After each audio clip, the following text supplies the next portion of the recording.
जय हिंद। आप सभी लोगों का VRS क्लासेस में स्वागत है। और आज हम CDP का कुछ इम्पोर्टेंट क्वेश्चन डिस्कस करेंगे। तो चलिए शुरुआत करते हैं। आपका पहला क्वेश्चन क्या है? सीखने के अंतर्गत स्कैप फोल्डिंग दर्शाता है। स्कैप फोल्डिंग किसे दर्शाता है? आपका अध्यापक द्वारा सीखने में प्रयोग की गई शिक्षण विधियों का सीखने में वयस्कों द्वारा किए गए अस्थायी सहयोग को, पूर्व में सीखे गए ज्ञान की पुनरावृत्ति को और सीखने की प्रक्रिया में प्रयुक्त सहायक सामग्री को। अब किसे दर्शाता है? तो आपका सीखने में वयस्कों द्वारा किए गए अस्थायी सहयोग को स्कैप फोल्डिंग दर्शाता है। यानी ऑप्शन नंबर बी आपका सही हो जाएगा। किसे दर्शाता है? आपका सीखने में वयस्कों द्वारा किए गए अस्थायी सहयोग को, यानी ऑप्शन नंबर बी आपका सही हो जाएगा। प्रतिभावान लड़की घर में बैठना कम पसंद करती है तथा वह अधिक क्रियाशील तथा झगड़ालू है। कथन किसका है? प्रतिभावान लड़की घर में बैठना कम पसंद करती है तथा अधिक क्रियाशील तथा झगड़ालू है। यह कथन किसका है? ट्रो का है, स्किनर महोदय का है, हीली का है, वुडवर्थ का है। आप लोगों को इसका आंसर देना है। तो इसका आंसर क्या हो जाएगा आपका? ट्रो महोदय जी ने यह डिफिनेशन दी है। प्रतिभावान लड़की घर में बैठना कम पसंद करती है तथा अधिक क्रियाशील तथा झगड़ालू होती है। यह कथन ट्रो महोदय जी का है, यानी ऑप्शन नंबर आपका ए सही हो जाएगा। तीसरा क्वेश्चन आपका क्या है? निम्नलिखित में से किसने कहा कि विकास परिवर्तन श्रृंखला की वह अवस्था है जिसमें बालक भ्रूणावस्था से लेकर प्रौढ़ावस्था तक गुजरता है? विकास का कहलाता है। यह किनकी डिफिनेशन है आपका? तो हरलाक महोदय जी का है क्या, जेम्स ड्रेवर जी का है, या मुनरो जी का है? तो क्या है आपका? विकास परिवर्तन श्रृंखला की अवस्था है जिसमें बालक भ्रूणावस्था से लेकर प्रौढ़ावस्था तक गुजरता है। विकास कहलाता है। क्या कहलाता है आपका? क्या कहलाता है आपका? तो ऑप्शन नंबर कौन सा सही हो जाएगा? ऑप्शन नंबर सी, मुनरो महोदय जी का यह कथन है। किनका? मुनरो महोदय जी का कथन है ये। इनका मुनरो महोदय जी का। विकास परिवर्तनशील श्रृंखला का वह अवस्था है जिसमें बालक भ्रूणावस्था से लेकर प्रौढ़ावस्था तक गुजरता है। यह मुनरो महोदय जी का आपका कथन है। अगला क्वेश्चन देख लेते हैं आपका। समावेशी शिक्षा प्रक्रिया में अनुकूलन किया जाता है बाधित एवं अक्षम बालकों के शिक्षण हेतु, सामान्य बुद्धि लब्ध के बालकों के शिक्षण हेतु, अधिगम असमर्थ बालकों के शिक्षण हेतु, इन सभी के शिक्षण हेतु। ऑप्शन नंबर क्या हो जाएगा आपका? इन सभी के शिक्षण हेतु। बाधित एवं अक्षम बालकों के लिए भी आपका समावेशी शिक्षा है, सामान्य बुद्धि बालकों के लिए भी है, तेज बुद्धि बालकों के लिए भी है, अधिगम असमर्थ बालकों के लिए भी है आपका समावेशी शिक्षा। तो ऑप्शन नंबर आपका डी सही हो जाएगा। अगला क्वेश्चन क्या है? एक समावेशी कक्षा में भाषा शिक्षक को किस बिंदु पर सबसे अधिक ध्यान देना चाहिए? सभी विषयों को समान रूप से गृह कार्य देना, सभी बच्चों को समान गतिविधि में शामिल होने के लिए प्रोत्साहित करना, सभी बच्चों को समान अपेक्षाएं रखना, विविध प्रकार की दृश्य शब्द सामग्री का उपयोग करना। तो क्या हो जाएगा इसका आंसर? क्या हो जाएगा आपका? ऑप्शन नंबर डी, सभी प्रकार के दृश्य शब्द सामग्री का उपयोग करना। समावेशी शिक्षा में क्या है? सभी प्रकार के दृश्य शब्द सामग्री का उपयोग करना आपका हो जाएगा। ऑप्शन नंबर डी सही हो जाएगा। अगला क्वेश्चन देख लेते हैं। 6 नंबर क्वेश्चन आपका है। विद्यार्थियों को स्कूल सिर्फ शिक्षा नहीं अपितु सामाजिक मूल्यों, सामाजिक संज्ञान तथा सामाजिक मानकों के विषय में जानकारी देकर उनमें बीज बोता है। क्या क्वेश्चन है आपका? शिक्षार्थियों को स्कूल सिर्फ शिक्षा नहीं अपितु सामाजिक मूल्यों, सामाजिक संज्ञान तथा सामाजिक मानकों के विषय में जानकारी देकर उसमें का बीज बोता है। उनके बीज बोता है क्या? वातावरण का, सामाजिकरण का, भौतिक रचना का, अभिप्रेरणा का। तो क्या हो जाएगा आपका? क्या हो जाएगा? भौतिक रचना का। क्या हो जाएगा? Option number C. 6 का क्या हो जाएगा आपका? ऑप्शन नंबर आपका सी हो जाएगा। इसका भौतिक रचना का। किसका आपका हो जाएगा? भौतिक रचना का आपका बीज बोता है। अगला क्वेश्चन क्या है? समावेशी शिक्षा की वह पद्धति है जिसमें प्रतिभाशाली बालकों को शिक्षित किया जाता है, सृजनशील बालकों को शिक्षित किया जाता है, सामान्य में अधिगम अक्षर दोनों प्रकार के बालकों को शिक्षित किया जाता है, मूक बधिर बालकों को शिक्षित किया जाता है। तो आप लोग इससे पहले एक क्वेश्चन आ चुका है, उसमें आप लोग देख ही चुके हैं क्या है। समावेशी कक्षा का मतलब है किसी प्रकार का बच्चा आपका उसे क्या एक छत के नीचे आपको उसको पढ़ाना है। तो क्या हो जाएगा, सामान्य में अधिगम अक्षम दोनों प्रकार के बालकों को शिक्षित करना, यानी ऑप्शन नंबर आपका सी सही हो जाएगा। क्या हो जाएगा, ऑप्शन नंबर आपका सी सही हो जाएगा, नहीं सॉरी, क्या हो जाएगा आपका, इसका ऑप्शन नंबर डी होगा। क्या होगा, समावेशी शिक्षा, शिक्षा की वह पद्धति है जिसमें क्या मुख बधिर बालकों को शिक्षित किया जाता है। किसमें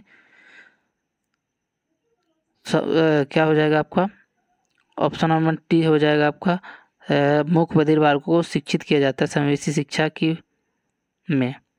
वैसे अगर देखा जाए तो सामान्य व अधिगम अक्षम दोनों प्रकार के बालकों में शिक्षित किया जाता है। आपका ऑप्शन नंबर बी सी हो सकता है, लेकिन इसमें क्या माना है, डी माना है, तो हम लोग डी मानेंगे।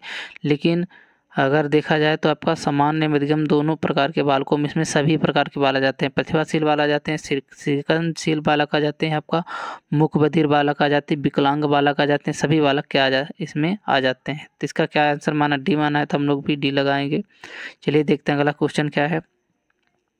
कक्षा में प्रजातांत्रिक पर्यावरण की प्रमुख भूमिका है। शिक्षार्थियों में बहुमुखी व्यक्तित्व का विकास, शिक्षार्थियों में उपेक्षित अभिव्यक्तियों का विकास, शिक्षार्थियों द्वारा दुर्बलताओं का उचित मूल्यांकन, शिक्षार्थियों में स्वस्थ आदतों का विकास। क्या होगा आपका, इसका आंसर क्या होगा, आप लोग इसका आंसर दी, इसका आंसर क्या हो जाएगा आपका, क्या हो जाएगा, ऑप्शन नंबर ए, शिक्षार्थियों में बहुमुखी व्यक्तित्व का विकास। कक्षा में प्रजातांत्रिक पर्यावरण की प्रमुख भूमिका क्या है, शिक्षार्थियों के बहुमुखी व्यक्तित्व का विकास, यानी ऑप्शन नंबर ए आपका सही हो जाएगा। अगला क्वेश्चन देख लेते हैं। एक सार्वजनिक क्षमता है जिसके सहारे बालक उद्देश्यपूर्ण क्रिया करते हैं, विवेकशील चिंतन करता है तथा वातावरण के साथ प्रभावी ढंग से समायोजन करता है। किसका करता है, आपका बुद्धि। क्या बुद्धि एक सार्वजनिक क्षमता है कि मानसिक मंदता एक सार्वजनिक क्षमता है, निर्देशन या अनुशासन। क्या हो जाएगा इसका आंसर, इसका आंसर आप लोग दीजिए। इसका आंसर क्या होगा आपका, ऑप्शन नंबर ए, बुद्धि एक सार्वजनिक क्षमता है। आपका बुद्धि एक सार्वजनिक क्षमता है जिसके सहारे बालक उद्देश्यपूर्ण क्रिया करता है और विवेकशील चिंतन करता है तथा वातावरण के साथ प्रभावी ढंग से समायोजन करता है, यानी बुद्धि के द्वारा। आपका ऑप्शन नंबर आपका ए सही हो जाएगा। 9 का 10वां देख लेते हैं आपका क्वेश्चन क्या है। जीन पियाजे द्वारा प्रतिपादक संज्ञानात्मक विकास सिद्धांत की किस अवस्था में बालक वस्तुओं को पहचानने का प्रयास करने लगता है। किस अवस्था में वस्तुओं को पहचानने का प्रयास करने लगता है। तो वस्तुओं को पहचानने का प्रयास आपका किस अवस्था में करता है आपका, तो पूर्व संक्रियात्मक अवस्था में। ऑप्शन नंबर क्या हो जाएगा आपका ए, पूर्व संक्रियात्मक अवस्था में। आपका कितने वर्ष तक है पूर्व संक्रियात्मक अवस्था, तो आपका 2 से 7 वर्ष तक। मूर्त संवेदी प्रेरक अवस्था 0 से आपका 2 वर्ष तक है। आपका अमूर्त सक्रियात्मक अवस्था क्या है, 7 से 11 वर्ष तक। और औपचारिक सक्रियात्मक अवस्था 11 से आपका आगे तक है। कौन सा, अमूर्त सक्रियात्मक अवस्था। तो आप लोग यहाँ वर्ष भी देख लेंगे। तो बालक वस्तुओं को पहचानने का प्रयास करने लगता है पूर्व संक्रियात्मक अवस्था में। ऑप्शन नंबर ए आपका सही हो जाएगा। अब 11वां नंबर क्वेश्चन देख लेते हैं। जब बालक स्कूल जाने के लिए रोज की तरह स्कूल ड्रेस, जूता आदि पहनता है, किताबें लेता है, तब व्यवहारों के प्रति संगठित क्रम है, मानसिक संक्रिया, विकेंद्रीकरण, स्कीम्स या स्कीमा। इसका आंसर क्या होगा आपका, स्कीम्स। इसका आंसर क्या होगा आपका, स्कीम। ऑप्शन नंबर आपका सी हो जाएगा, क्योंकि बालक क्या है स्कूल जाने के लिए रोज की तरह क्या है स्कूल जूता आदि पहनना, किताबें लेना, सही व्यवहारों के लिए सभी संगठित क्रम आप क्या है स्कीमा में होता है, क्योंकि यह बालक को डेली का आपका रूटीन बन जाता है। तो ऑप्शन नंबर आपका सी का क्या हो जाएगा, सही हो जाएगा। 12 नंबर क्वेश्चन देख लेते हैं।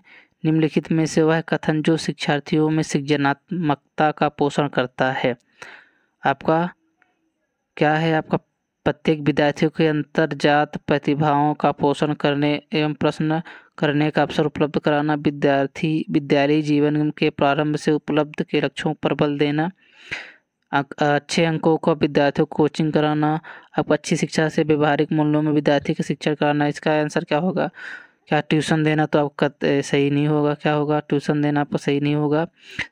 आपका विद्यालय जीवन में प्रारंभ उपलब्धि लक्ष्यों का पर्व दे, क्योंकि शुरू में आपका छोटा बच्चा, उसमें उपलब्ध लक्ष्य का बल नहीं देना है, आपको कोई टारगेट नहीं देना है। तो आपका क्या हो जाएगा, ऑप्शन नंबर ए सही हो जाएगा। क्या हो जाएगा, ऑप्शन नंबर ए आपका सही हो जाएगा।